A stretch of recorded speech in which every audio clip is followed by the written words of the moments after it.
I'm gonna teach y'all how to rebuild a carburetor. If you've never done it, it's fairly simple. Doesn't take a lot of tools nor mechanical, knowledge to do so. Anybody could do it. It's really easy. First thing you're gonna do is get it off. You got to remove the fuel line, which is normally lower side, closer to the bowl. This is your overflow line. This is your choke, and let me get you over here where you can see throttle right there. So you're gonna remove all that, and you're gonna pull the carburetor off. And when we get it to the table, we'll get more insight on everything you need to do to rebuild one. Alright, now that we're at the table, this is a carburetor off of a 300 Kawasaki Bayou.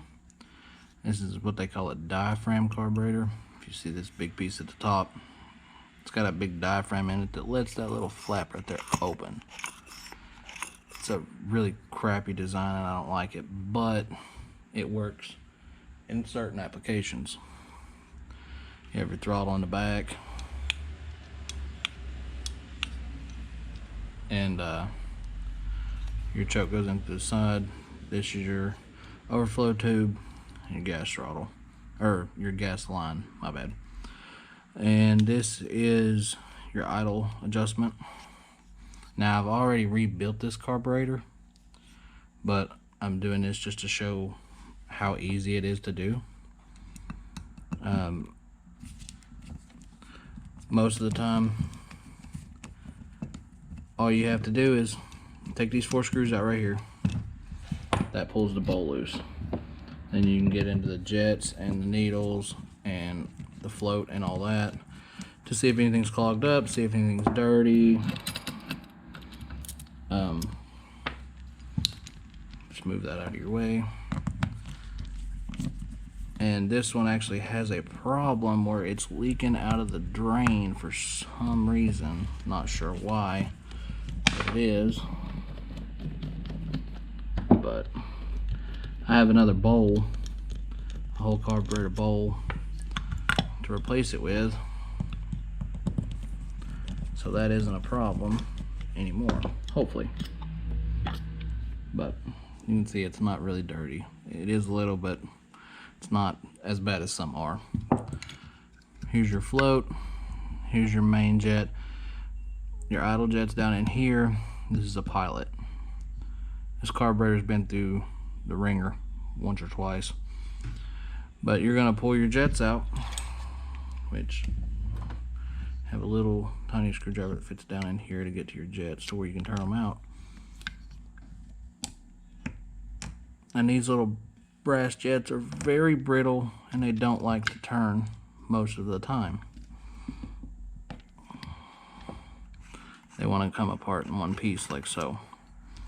But you want to make sure that all these holes right here blowed out and you can see light through that. If you can't, it's probably dirty. You always want to make sure you can see light through it. If you can see light, then you know it's clean. It's clear. It's a good way to know that you got everything good enough to where gas will run through it, to where it'll run properly. I'll just turn that over and knock that one out. I didn't fully get it out.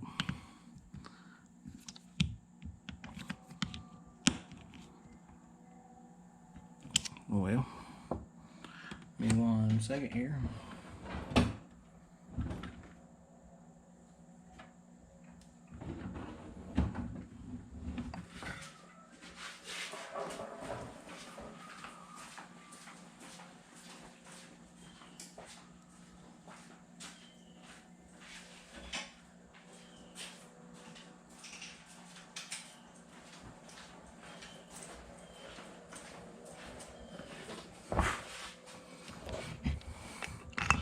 I like to take brake clean and try to spray all the little passages and everything inside the carburetor just to make sure everything blows through it, because if you can't get brake clean through it and it's pressurized, 9 times out of 10 you're not going to get fuel through it, so it's not going to run properly. Again, pilot, you want to look down it. You want to make sure you can see all the way through it, and as long as you can, then you're good to go. And you just put it back in there and you tighten it back up. You want to blow through all your little passages in here. You want to pull your float loose, slide this little pin out the side. That pulls your float and your needle. What your needle does is it stops your fuel from constantly just filling inside the carburetor. It goes in.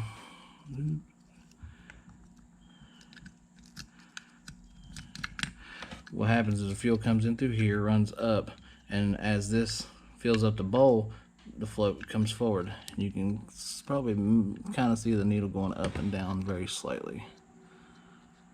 So all that's going to do is it comes down and it just stops it. And then once it gets low, it lets gas through and then it stops it again. You want to blow that out, make sure you have good passage from here through here, because if not, then you're not going to get no fuel to your carburetor, and your four-wheeler and or dirt bike or whatever you're working on isn't going to get any fuel to run. So again, like I said, I have a new bowl for this carburetor because the other one was leaking out of the drain. Not sure why, but it was. So we're going to replace the gasket out of this one because it's new. Put it in this one and switch the bowls out. Now that should fix our problem.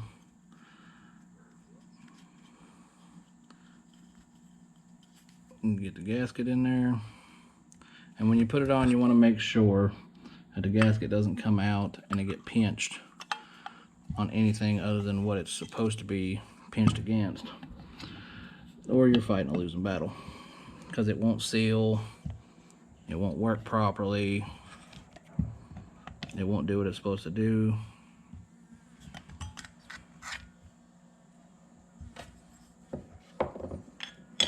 One second. Okay, you want to put the gasket in, get that situated, and you want to just set it back into place. I want to put it on the right way first. That would be a good idea. Just make sure the gasket didn't come out. If it did, just slide it back off and push it into place.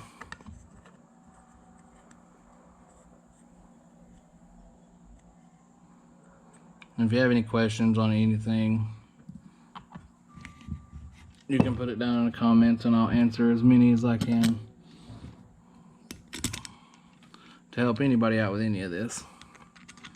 Because like I said in the beginning, it's really easy to do, and a lot of people fray away from doing it because they think it's a big job or it's going to take a lot to do. And it's really simple. Like, you don't even have to really spend no money to do it. Versus, you know, mine is just having the tools to do so, and, you know, all the... You don't even really need brake clean for that matter. You can just use air or, you know, an old guitar string to go down in the jets to clean them out. It's a fairly easy process. And you just tighten your screws back up and you should be good to go.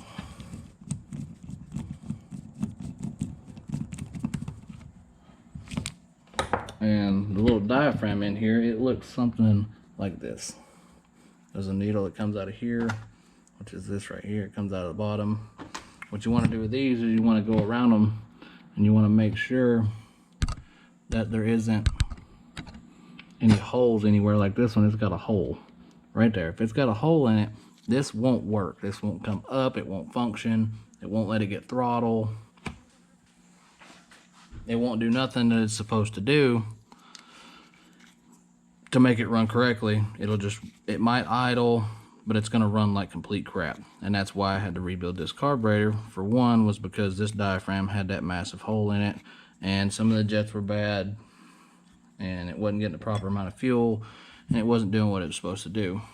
So from there, now you just reinstall it and fire up your four-wheeler, dirt bike, mini bike, whatever it is you're running, whatever it is you're working on, and see how it runs. Like I said, if you have any questions, put it down in the comments and I will answer them as I can. See y'all next time.